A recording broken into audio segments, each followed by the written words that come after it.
মামা একটা হেল্প লাগবে। কি হেল্প? আমার দাদা অসুস্থ, 15 দিন হাসপাতালে ভর্তি রয়েছে, 5,000 টাকা লাগবে। আল্লাহ, লাস্ট 15 বাধ্য হতে সেম কথা করছিস। এবার সত্যি কথা মাথা ছুঁয়ে দাদির কসম কেটে করছে, সত্যি লাগবে। তোর এই কথাও তুই 15 বার ধরে করছিস। আল্লাহ, আল্লাহর কি কি সত্যি সত্যি কথা কথা এবার এবার আমার আমার খুব খুব দরকার। দরকার।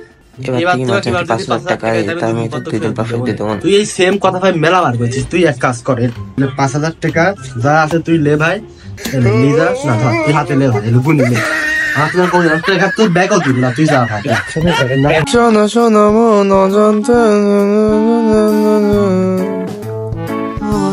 আমাদের কত পশ, আমরা যেখানে শুয়ে থাকি সেটাও কাঠে, চেয়ারটা কি পশ, বডিও শুয়ে আমাদের।